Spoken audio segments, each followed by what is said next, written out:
A nossa próxima questão seria realmente referente ao futuro da democracia, o que esperar, né? Qual seria a saída viável, talvez o fim desse presidencialismo de coalizão, ou uma nova leitura da democracia. O senhor consegue mensurar algum? Não, é evidente que eu não tenho nenhuma bola de cristal, mas eu gostaria então de descer a um plano mais terreno sobre essa pergunta.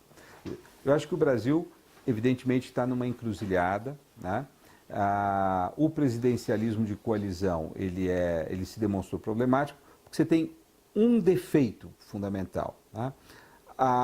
O sistema eleitoral e o sistema partidário, o sistema eleitoral brasileiro, ele cria um incentivo para que as pessoas concebam partidos, né? Por quê? Porque ele reserva fundos, né, e tempo de televisão. E ele não tem nenhum impedimento que você crie um partido. Então, isso faz com que muitas pessoas, ao invés de abrir uma empresa, ao invés de abrir um negócio, eu vou abrir um partido, porque assim eu tenho recursos oriundos do Estado, eu tenho tempo de televisão e eu posso negociar esse meu tempo de televisão para fazer parte de uma coalizão, e fazendo parte de uma coalizão eu vou me beneficiar de ter algum tipo de fatia do poder público, né? Então isso fez com que nós tivéssemos um crescimento muito grande de partidos, tá? Então me parece que a grande correção que nós devemos fazer nesse momento é de que maneira impedir que tenhamos tantos partidos, sem matar a pluralidade. E aí vem um dilema, né? Uma das coisas que foram feitas em outros países que têm esse mesmo dilema é você criar uma cláusula de barreira, né? Então, com isso, você pode criar um partido desde que você tenha um mínimo de, vamos dizer, apoio, de representatividade social, etc. Então, com isso, você equilibra, né? Se você equilibrar com 10 partidos, 7 partidos, 6 partidos, você consegue que o presidente eleito ou o primeiro-ministro, num regime parlamentarista, ele construa a sua base de coalizão e governe. O governo tem que governar também, ele tem que ter apoio, ele tem que governar, né? No Brasil, como a gente foi crescendo, e um dos errados nessa história toda foi o próprio Supremo Tribunal Federal, quando derrubou a cláusula de barreira, então você gerou essa profusão de partidos, onde qualquer candidato será refém de um grupo enorme de partidos com o qual ele vai ter que barganhar a um custo muito alto para a sociedade, né? Seja através de formas corruptas de cooptação, mensalão, seja através de formas, vamos dizer, ineficientes. Você tem que passar o partido para o Ministério da Saúde para um ministro que não entende nada de saúde. Vamos supor que não houvesse nenhum problema de integridade aí. Mesmo assim, o governo não vai funcionar bem. Então, o Brasil, acho que o dilema da reforma política agora era de que maneira você racionalizar o sistema partidário. Acho que é um problema enorme, né, a discussão sobre a instauração do regime parlamentarista no Brasil. Por quê? Porque, muito embora todos tenham muita simpatia pelo regime parlamentarista, ele tem enormes vantagens, há um problema, quer dizer, dentro do sistema político brasileiro, o único locus de poder, de fato, que representa a maioria da população é o presidente da República, né? O parlamento ele é muito fragmentado e ele é muito capturável pelos interesses dos grupos, sejam elas corporações, a bancada do boi, a bancada da bala, a bancada da Bíblia, mas também os sindicatos, ou seja, ele representa os interesses fragmentados e o presidente o interesse mais geral e nacional. Se nós acabarmos com o presidencialismo e criarmos o parlamentarismo hoje, nós vamos ter um primeiro-ministro que represente os interesses corporativos, né? Então eu acho que isso seria muito ruim para o Brasil. Acho que nós estamos tendo essa experiência com o presidente Temer, em alguma medida um pouco um prefácio disso. Você tem um presidente que é fraco, ele é, vamos dizer, cooptado pelo parlamento e, portanto, ele não consegue impor uma agenda que seja do interesse geral versus os interesses específicos dos grupos. Então, assim, para ser mais terreno, acho que a nossa crise é conseguir um aperfeiçoamento incremental, um avanço incremental do sistema político, que é cláusula de barreira e o fim das coalizões, organizar um pouco as doações de campanha e tentar ter um parlamento um pouco melhor e mais racional, com uma nova eleição presidencial que permita um presidente ou uma presidente que seja capaz de orientar o interesse geral e aí dar seguimento a essa crise que nós tivemos, superar isso, né? Agora, do ponto de vista mais amplo, que eu acho que a sua pergunta na realidade queria, e que eu não tenho nenhuma competência para responder, mas eu só vou arriscar duas coisinhas, é de fato, quer dizer, nós vamos ter que experimentar mais outras formas de democracia que sejam mais diretas, né? Então, eu acredito que nós deveríamos ser mais ousados do ponto de vista de explorar o fato de sermos uma federação para termos mecanismos mais distintos nos municípios. Então nós podemos experimentar, voto distrital é bom ou não é bom? Bom, não sei, mas quem sabe nós poderemos ter alguns municípios que experimentem isso. O orçamento participativo é bom ou não é bom? Em alguns lugares você experimentou, já parece bom, então você pode ter isso. Né, o Brasil tem um defeito enorme de ter o que a gente chama de a federação simétrica. Todo mundo tem que ser igual. Por que o Estado de São Paulo tem que se organizar da mesma forma que o Estado da Roraima? Por que o município do Rio de Janeiro tem que ter o mesmo tipo de organização que um município pequeno? Hoje todos têm que se organizar mais ou menos da mesma maneira. Então nós poderíamos experimentar. Eu acho que o que falta hoje para que nós possamos renovar a nossa democracia, para não dar um salto no escuro, vamos mudar tudo de uma vez. Nós permitimos que haja mais experimentalismo institucional e aí, com base naquilo que funciona, você vai avançando. Eu acho que esse, no mundo todo, é um pouco como as pessoas estão imaginando. Então, por exemplo, Seattle, como é que você distribui o dinheiro para a campanha? É dinheiro público, mas tem um voucher onde cada eleitor aponta pela internet para quem que ele quer que os $25 que ele pode doar, para quem que vai. Então, quer dizer, não é o sistema americano como um todo que adotou isso, mas aquela cidade adotou. Isso talvez seja uma fórmula para você solucionar o problema do financiamento das campanhas. Então, acho que nós vamos entrar num período agora, eu gostaria, de maior experimentalismo, para que nós possamos aferir o que funciona, o que não funciona, eventualmente uma eleição municipal sem partidos, eventualmente com a democracia mais direta, com participação, com candidatos independentes. Olha, você não pode fazer isso do dia para a noite num país. Pode ser uma loucura, você pode ter um populismo que ocupe.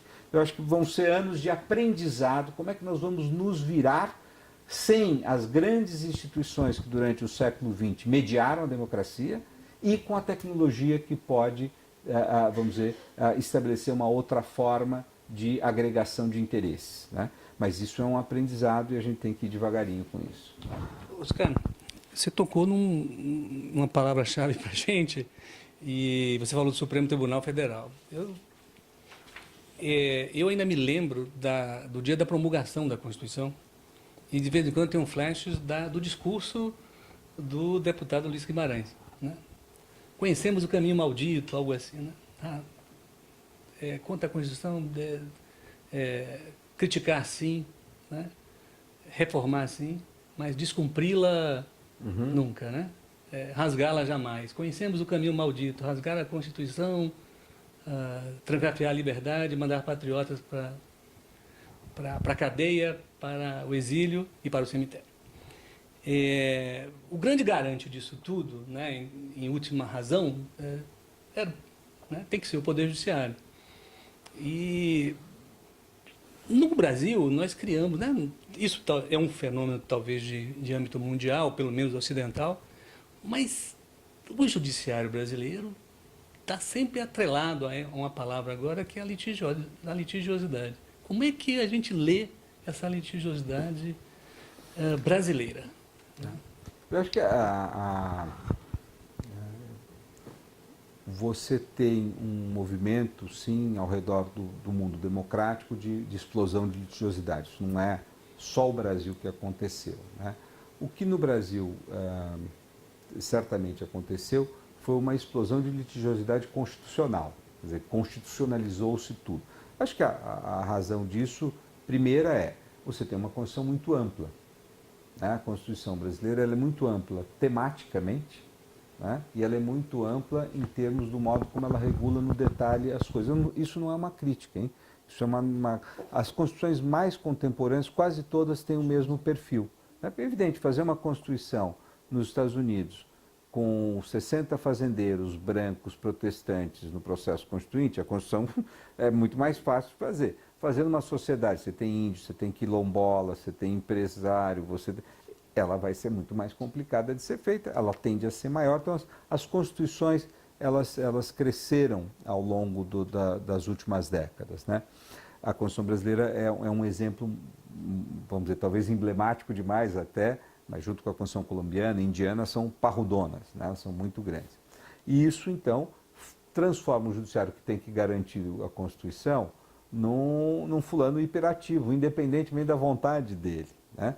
E como a Constituição ela faz promessas, grande parte delas que deveriam ser implementadas pelo Executivo em colaboração com o Legislativo, mas esses dois entes nem sempre cumprem essas promessas, e eu não estou também dizendo que é por má vontade, às vezes é porque custam caro essas promessas, porque são difíceis de articular essas promessas.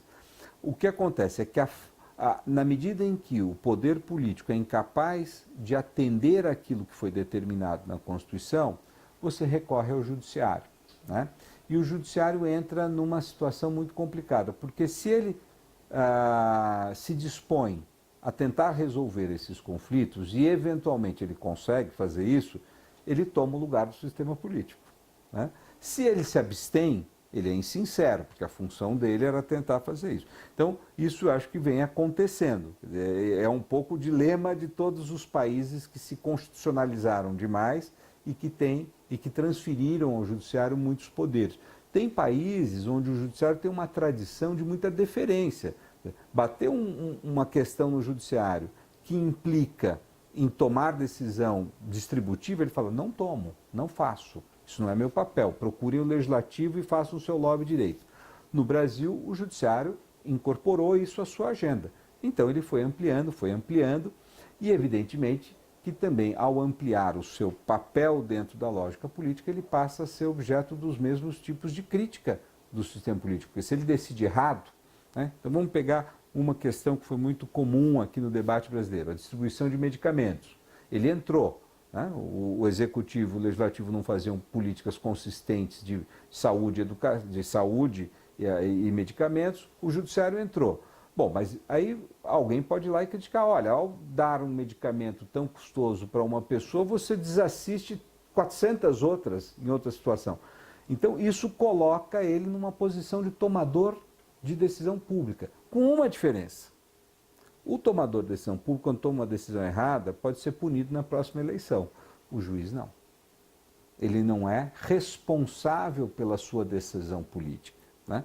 Então, esse é o imbróglio que nós estamos aprendendo. O judiciário, então, vai e volta, alguns juízes vão recuar, outros vão avançar, e nós estamos aprendendo. Agora, o importante é dizer o seguinte, o judiciário brasileiro não usurpou o poder. O poder judiciário foi, em alguma medida, ele foi refém de um modelo constitucional, que a gente acha que é importante em alguns lados e tem defeitos em outros, e ele vai ter que produzir. Agora, é um grande problema, sim, eu vejo, quando o judiciário passa a tomar decisões de natureza política pelos quais ele não pode ser responsabilizado, né? Então, não pode ser responsabilizado no sentido, ele não é, desculpa a palavra em inglês, ele não é accountable, ele não pode ser punido pelo eleitor por aquela decisão, né? E, evidentemente, isso se tornou muito mais visível no caso do Supremo Tribunal Federal, né? Que eu tenho classificado, eu às vezes uso o termo, né? Nós passamos a viver numa supremocracia, né? Por quê? Porque como todas as decisões importantes no país têm natureza constitucional, qualquer mudança que você faz gera conflito constitucional e, portanto, o Supremo é convocado a dar a última palavra, né? Então, sobretudo, quer dizer, todas as questões morais que a gente possa discutir aqui, quem que deu a última palavra? É o Supremo. Em todas as questões econômicas, quem que no final vai dar a última palavra? É o Supremo. Em todas as questões políticas, quem em última palavra vai dizer se a reforma trabalhista pode ou não pode? É o Supremo. Então, ele passa a ser o detentor de muito poder e, no caso brasileiro, ele é um tribunal que tem os seus próprios dramas e problemas internos que não dão a ele muita segurança para exercer esse papel, né? É um tribunal muito fragmentado. Como nós sabemos, grande parte das suas decisões são dadas monocraticamente, né? Então isso fragiliza muito a sua autoridade e ele vai esgarçando a sua autoridade. Esse é um problema que o judiciário brasileiro vai enfrentar, já está enfrentando, porque o poder do judiciário depende da sua reputação. E na medida em que ele se envolve demais em questões de natureza política e ele dá decisões eventualmente descuidadas, especialmente as monocráticas, ele vai gastando a sua reputação, ele vai erodindo a sua reputação. E aí ele pode se tornar também ilegítimo, né? Como a crítica sobre os poderes políticos. Então, é um momento complicado que nós estamos enfrentando. Muito bem, ainda falando sobre o judiciário, nós podemos identificar em outras crises institucionais a participação do judiciário e o que difere da atual postura do judiciário com relação à crise que nós estamos passando. Sem dúvida nenhuma, o protagonismo do judiciário brasileiro nessa crise não tem precedentes na história brasileira, né? E talvez tenha poucos precedentes na história das outras democracias, né? Em dois âmbitos, né? Grande parte da deslegitimação do sistema político que se deu a partir dos diversos escândalos de corrupção estão diretamente ligados a um alto protagonismo do Poder Judiciário, né? Em alguma medida, há um paradoxo aí de que, a partir pelo menos de 2013, né, foram criados uma série de mecanismos para aumentar a transparência pública, para a legislação sobre corrupção empresarial, uma série de legislações de contenção, e mesmo a lei reformada, né, sobre as organizações criminosas, que cria uma mais robusta delação premiada, vamos dizer assim. Isso são eventos legislativos que ocorrem a partir de 2013 e que o sistema político que criou esses eventos legislativos não foi capaz de ler que isso colocava em risco, que as práticas políticas tradicionais e corruptas que eles vinham levando a cabo não conseguiriam sobreviver a essa nova ferramental. E, de fato, o Poder Judiciário, o Ministério Público e a Polícia Federal foram utilizar isso a extremo, né? Então, sem dúvida nenhuma, o protagonismo do Poder Judiciário, ele se deu porque houve um campo legislativo que permitia a ele ter esse protagonismo, há uma defesa que a Constituição fez da autonomia institucional que permitia eles terem esse protagonismo, e foi esse protagonismo que desestabilizou o sistema político. Então, acho que aí, sem dúvida nenhuma, é um protagonismo que poucos países no mundo tiveram. O nosso grande exemplo sempre é a Itália, né, com a Operação Mãos Limpas, onde também do protagonismo do Ministério Público e do Judiciário lá, você teve uma devassa do sistema político e uma desestabilização total, tá? Veja, você tem um outro fenômeno que é interessante, que é o embate de cúpula, né? Países como a Rússia, né, onde logo depois da transição para a democracia cria-se uma Suprema Corte bem montada, etc. E aí, com a chegada do poder do Putin, a Suprema Corte começa a dizer para ele, olha, isso não pode, ele pega e liquida a Suprema Corte, né? Então é isso que está acontecendo na África do Sul, é isso que aconteceu na Venezuela, é isso que aconteceu no Equador, são 27 ministros que foram aposentados. Então, quer dizer, há um problema das cortes que tentam conter o poder, né, das Supremas Cortes que tentam conter o poder, e ao tentar conter o poder, elas são deslocadas, elas é que são subvertidas, né? Então, existe toda uma literatura aí sobre a fragilidade democrática e a luta entre as cortes, e normalmente elas perdem a batalha, né? Poucas cortes conseguiram pôr limites em momentos muito importantes. Por exemplo, a Colômbia, quando o Uribe tenta um terceiro mandato, né, e ele propõe um plebiscito para que se possa ser convocado, e a Corte Constitucional colombiana falou, não, terceiro mandato não pode, porque senão você vai começar a erudir os princípios constitucionais e democráticos de alternância no poder, né? E aí o Uribe, que tinha 75% de aprovação popular, vamos dizer, ao invés de agredir a Suprema Corte, ele perdeu o poder e nós tivemos... Então, veja, são conflitos, eu acho que no Brasil nós estamos tendo as duas ordens de conflito, quer dizer, o alto protagonismo, vamos ser das primeiras instâncias judiciais, dentro de uma malha normativa que foi criada e que os políticos não perceberam, então aí tem um protagonismo, e tem o protagonismo do Supremo Tribunal Federal, que no Brasil, aí eu também tenho usado o termo, que desempenha um papel meio moderador, porque ele tenta calcular se a intervenção que ele faz irá, primeiro, ser implementada, se isso reduz o poder nele, ele faz mais cálculos políticos. Então, o Supremo brasileiro aparentemente não foi para o confronto com o sistema político, mas ele calibra o quanto ele pode ir ao embate. Só 2 exemplos. Ele foi ao embate com Cunha, determinou, né, e aí há toda uma questão se a decisão era uma decisão adequada, juridicamente plausível, né, mas afastou o Cunha da Câmara, mandou prender, etc. Quando ele tomou a mesma decisão quanto ao Renan Calheiros, o Renan Calheiros falou, não, eu não vou me submeter a isso. Então, pela primeira vez a gente teve, acho que nesses 30 anos, um claro enfrentamento do poder. E o Poder Judiciário saiu machucado desse enfrentamento. Então, o Supremo, eu acho que ele age mais estrategicamente, né? Talvez o ápice desse agir estratégico no sentido de capitulação tenha sido a decisão do TSE, né?